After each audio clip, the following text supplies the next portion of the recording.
दोस्तों, अगर गौर से देखा जाए तो हमारी यह पृथ्वी रहस्य से भरे है और इस पृथ्वी में कई तरह की विचित्रताएं देखने को मिलते हैं और पूरे ब्रह्मांड में पृथ्वी एकमात्र ऐसा जगह है जहां इंसान रह सकते हैं।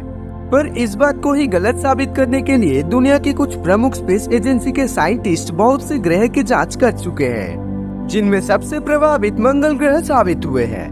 पर फिर भी क्यों इंसान वहाँ पर रहने के लायक नहीं बन पा रहे हैं, जानेंगे हमारे आज के इस वीडियो में। पर वीडियो शुरू होने से पहले एक छोटी सी रिक्वेस्ट, अगर आप चैनल में नए हैं तो चैनल को सब्सक्राइब करके बगल वाला बेल आइकॉन को दबा दीजिए, क्योंकि हम आपके लिए ऐसे ही मजेदार कंटेंट लाते रहते हैं। तो चलिए बिना किसी देरी किए शुरू करते हैं आज का वीडियो। दरअसल इंसान रहने के लायक नहीं बन पा रहे हैं, ये कहना थोड़ा गलत होगा, क्योंकि हमारे पृथ्वी के क्लाइमेट जो इंसानों के लिए सुइटेबल है वो पृथ्वी से हर दूसरे ग्रह का अलग है। पर इसके बावजूद मंगल ग्रह में वैज्ञानिकों ने कुछ ऐसा ढूंढ निकाला है जो जान के आप चौंक जाएंगे।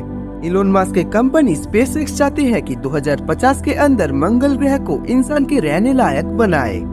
पर इस बात को कुछ दिन तक कोई सीरियस नहीं ले रहा था, बट जब से इस प्रोजेक्ट में नासा भी अपना हाथ लगाई तब से इंसानों की उम्मीद बढ़ने लगा।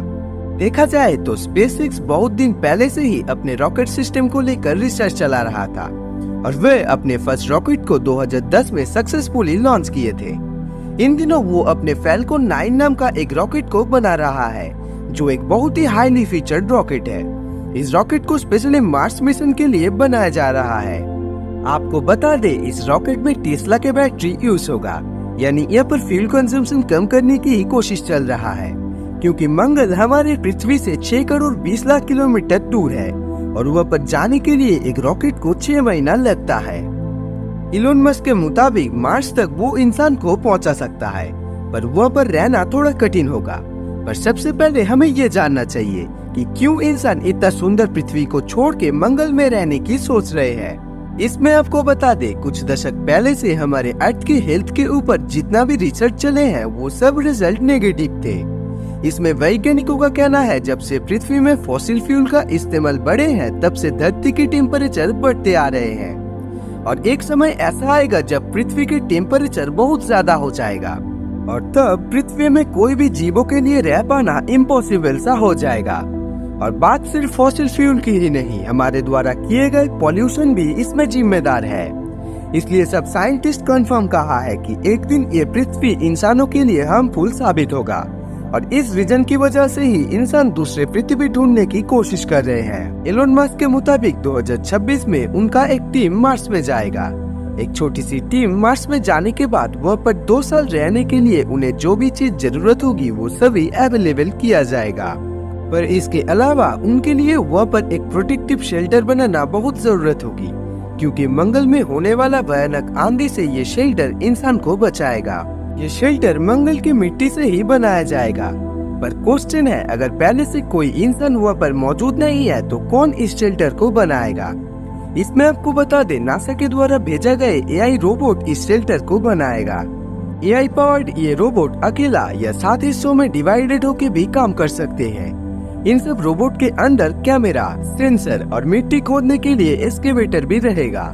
इन सब रोबोट का पहला काम होगा शेल्टर बनाने के लिए एक बेस्ट लैंड आइडेंटिफाई करना। इसके बाद एक्सकेवेटर वाला कुछ रोबोट मिट्टी को खोदेगा। इस काम को कंप्लीट होने के बाद कुछ रोबोट पृथ्वी से भेजा गए कुछ स्पेशल इक्विपमेंट के जरिए शेल्टर बनाना स्टार्ट कर देगा। इस काम को कंप्लीट होने में 2 से 3 महीना लगेगा और इस काम को पृथ्वी में बैठ के ही मॉनिटर किया जा सकता है। ये काम कंप्लीट होने के बाद पहली बार की तरह इंसान के एक स्पेशल ग्रुप मंगल की जमीन पर पैर रखेगा। इसके बाद शेल्टर में कुछ छोटे छोटे यूनिट को रोबोट के द्वारा सेटअप किया जाएगा। क्योंकि मार्स में एटमॉस्फेरिक प्रेशर बहुत कम है, इसलिए इंसान को इस प्रेशराइज्ड केबिन में रहना पड़ेगा और इन सब केबिन में जितने भी इलेक्ट्रिसिटी की जरूरत होगी वो सब पैदा करने के लिए बनाया जाएगा एक सोलर फार्म को। और इसके बाद जरूरत होगी एक ग्रीन हाउस की, जहाँ पर छोटे छोटे पौधों को उगाकर वेजिटेशन की काम किया जा सके। और इससे जो सबसे जरूरी चीज वो लोग हासिल कर सकेंगे वो है ऑक्सीजन। बट ये ऑक्सीजन उन लोगों के लिए सफिशिएंट नहीं होगा और सरप्राइजिंगली नासा इसके भी हल ढूंढ निकाला है। दरअसल मार्स में भेजा गया रोवर के अंदर स्थित मॉक्सी यानी Mars oxygen in sweet research utilization experiment Mars में एटमॉस्फेयर से कार्बन डाइऑक्साइड को लेकर उससे कार्बन और ऑक्सीजन को अलग कर सकते हैं और उन सब ऑक्सीजन को कलेक्ट करना भी एक इजी प्रोसेस रहेगा।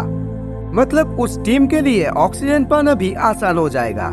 इसके अलावा शायद आप जानते हैं कि मार्स के जमीन के नीचे फ्रोजन आइस मौजूद है और अगर इस बर्फ को पिघलाना संभव है तो वहाँ पर पानी का भी इंतजाम हो जाएगा। बट क्वेश्चन है, क्या आम आदमी को वहाँ पर रहने के लिए इन सब प्रोसेस को मेंटेन करना पड़ेगा? मतलब जो इंसान मार्स में रहने के लिए जाएगा, क्या उनको अपने पूरे लाइफ उस प्रेशराइज्ड केबिन में बिताना पड़ेगा? इन सब सवालों का सही जवाब वैज्ञानिकों के पास नहीं है, पर उन्होंने बताया है अगर मार्स के टेम्परेचर को थोड़ा बढ़ाया जाए तो शायद 100 से 200 साल बाद इंसान वहाँ पर नॉर्मली रह सकेंगे। इसमें एलोन मस्क का आइडिया है मार्स के ऑर्बिट में न्यूक्लियर वेपन यूज करना। उनके बात अनुसार अगर 10,000 न्यूक्लियर बम मार्स में ब्लास्ट किया जाए तो मार्स के टेम्परेचर बढ़ेगा और इसके कारण अंडरग्राउंड फ्रोजन आइस भी पिघल जाएगा और मंगल बहुत जल्दी इंसान के रहने लायक बन जाएगा। तो दोस्तों, नासा और एलोन मस्क का अभी का प्लान है कि 2026 में इंसान के एक ग्रुप वो लोग मार्स के एक्सपेरिमेंट के लिए भेजेगा।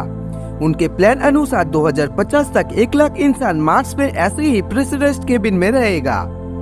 धीरे धीरे मार्स के टेम्परेचर को बढ़ाने की कोशिश करेगा और वैज्ञानिकों के मुताबिक शायद 100 से 200 साल के अंदर वह मार्स को सक्सेसफुली पृथ्वी की तरह रहने लायक बनाए। दोस्तों, इनमें आपका राय क्या है कमेंट में जरूर बताएं। वीडियो अगर अच्छी लगी है तो लाइक करें, चैनल में नए आए हैं तो सब्सक्राइब करें। तो मिलते हैं जल्दी कोई नई टॉपिक के साथ।